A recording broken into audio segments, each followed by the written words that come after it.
Hello everyone, मैं doctor प्रगति गुप्ता और आज इस वीडियो में हम जानेंगे कुछ ऐसी टिप्स के बारे में जो हाई ब्लड प्रेशर को मैनेज करने में हेल्प करेगा किडनी फेलियर पेशेंट्स के अंदर। स्पेशली जब हम बात करते हैं किडनी फेलियर की, तो इसके पीछे कई सारे रीजंस हैं जिसकी वजह से किडनी फेलियर होना स्टार्ट हो जाता है, आपकी बॉडी में ये कंडीशन तैयार होती है।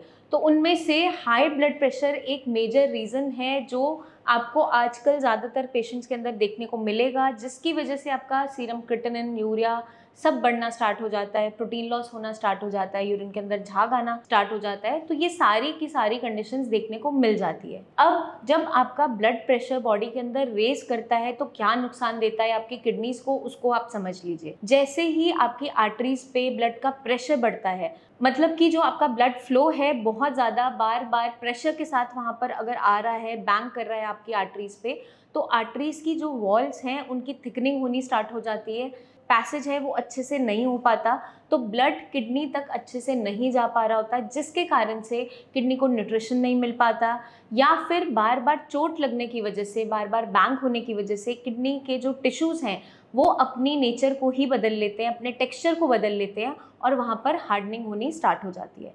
जब स्क्लेरोसिस, हार्डनिंग, ये सब कुछ कंडीशन तैयार होती है तो मैक्सिमम केसेस में क्या देखने को मिलता है, आपकी किडनी के अंदर श्रिंकेज देखने को मिल जाती है, मतलब नॉर्मल साइज से वो छोटी हो जाती है।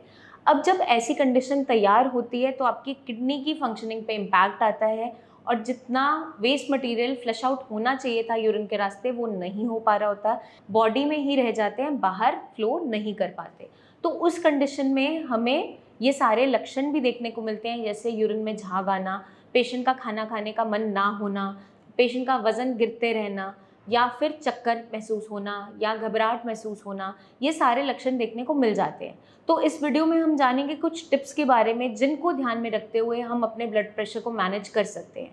क्योंकि जब किडनी फेलियर की कंडीशन तैयार होती है तो उस कंडीशन में भी आपका बीपी शूटअप होना स्टार्ट हो जाता है, क्योंकि किडनीज अच्छे से परफॉर्म नहीं कर रही। और वहीं अगर हम पैरेलली बात करें, अगर आपका बीपी शूटअप करता है तो आपकी किडनीज की फंक्शनिंग पे इम्पैक्ट आता है। तो ये साइमल्टेनियसली इसी तरीके से चलता है जो फिनोमेना है।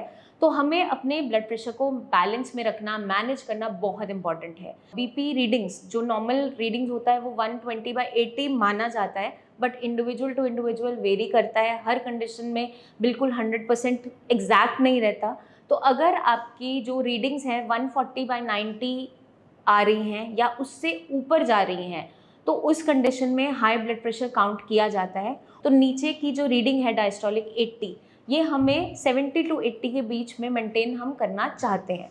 इसे हम कैसे मेंटेन कर सकते हैं? अपनी डाइट के अंदर सोडियम का इंटेक कम करके, जो भी हाई सोडियम आइटम्स है, चाहे आपका नमक हो गया, चाहे आपके प्रिजर्व्ड फूड्स हो गए, या अचार चटनियाँ हैं जिसके अंदर एडेड सॉल्ट है, या हम फ्रूट्स और सैलड्स पे ऊपर से चाट मसाला डालकर खा रहे हैं, या कोई ऐसा मसाला डाल रहे हैं जिसके अंदर नमक बहुत ज़्यादा है, तो ये हमें टोटली अवॉइड करना है। नेक्स्ट स्टेप ये है कि हमें डेली रूटीन के अंदर अपने बीपी को ज़रूर मॉनिटर करना है, ताकि आपके डॉक्टर को आपकी मेडिसिन की प्लेसमेंट करने में आसानी हो।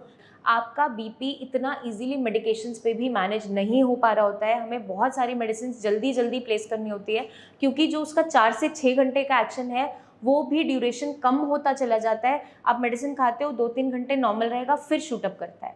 तो अगर हमारे पास 2-3 रीडिंग्स होंगी बिफोर मेडिसिन, आफ्टर मेडिसिन, तो डॉक्टर्स के लिए ईजी हो जाता है मेडिसिन को प्लेस करना कि आपकी अब हमें कौन सी दवाई बढ़ानी है, कोई डायरेटिक तो नहीं लगाना है, पेशाब ज़्यादा लाने वाली दवाई, या और किसी तरीके की आपकी बीपी की मेडिसिन को ऐड ऑन तो नहीं करना है, ताकि आपका बीपी मैनेज हो सके। साथ के साथ हमें स्ट्रेस से दूर रहना है, कोशिश करना है कि जो भी स्ट्रेसफुल कंडीशन है हमें इफ़ेक्ट ना करे। उसके लिए आप क्या कर सकते हैं, योगा, प्राणायाम बेस्ट मेडिसिन है उसके लिए। आप मेडिटेशन कर सकते हैं, जितना आप रिलैक्स रहेंगे, म्यूज़िक सुन सकते हैं, जितना आप मेंटली रिलैक्स रहेंगे उतना आप फिज़िकली भी फाइन रहेंगे, आपकी बीपी रीडिंग्स भी नॉर्मल रहेंगी। साथ के साथ हम और क्या कर सकते हैं, एक हेल्दी डाइट को मेंटेन करते हुए अपनी डाइट के अंदर से अगर हम कॉफ़ी का, चाय का इंटेक बहुत ज़्यादा कर रहे हैं उसको कट डाउन करके, या अगर हम स्मोकिंग करते हैं तो स्मोकिंग को क्विट करते हुए क्योंकि निकोटिन और कैफीन दोनों ही आपके ब्लड प्रेशर को बढ़ाते हैं, इसीलिए आपको एक अच्छा इफेक्ट महसूस होता है, एक फील गुड फैक्टर महसूस होता है निकोटिन का इंटेक करने पे या फिर कैफीन का इंटेक करने पे, आपको बूस्ट मिलता है बॉडी को। बट यही दोनों चीज़ें हमारी किडनीज़ के लिए हार्मफुल हैं, तो हमें इनसे दूर रहना है।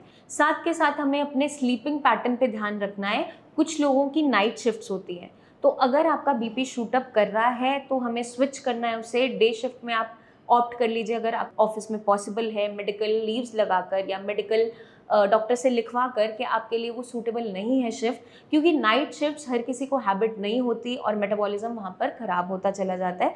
तो ऑलरेडी जो डिजीज़ कंडीशन में है, जो इस बीमारी से सफ़र कर रहे हैं, उन्हें एक हेल्दी रूटीन की ज़रूरत पड़ती है। तो एक रात के समय की प्रॉपर साउंड स्लीप अगर आपकी मेंटेन हो जाती है रेगुलर बेसिस पे, तो काफ़ी हद तक आपका बीपी मैनेजमेंट होना स्टार्ट हो जाता है।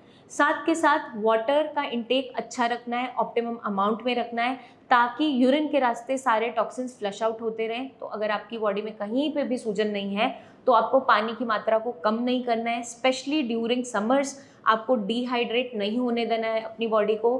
तो पानी की मात्रा अच्छी रखिए, थोड़ा थोड़ा करके कई बार में सिपिंग ज़रूर कीजिए, ताकि आपकी किडनीज थोड़ा थोड़ा लोड लेते हुए फिल्ट्रेशन करते रहे। तो अगर हम इन सारे टिप्स को फॉलो कर लेते हैं और आज से ही इसे अपनाते हैं, तो आपका बीपी मैनेजमेंट बेटर होता चला जाता है, बीपी कंट्रोल में आने लग जाएगा।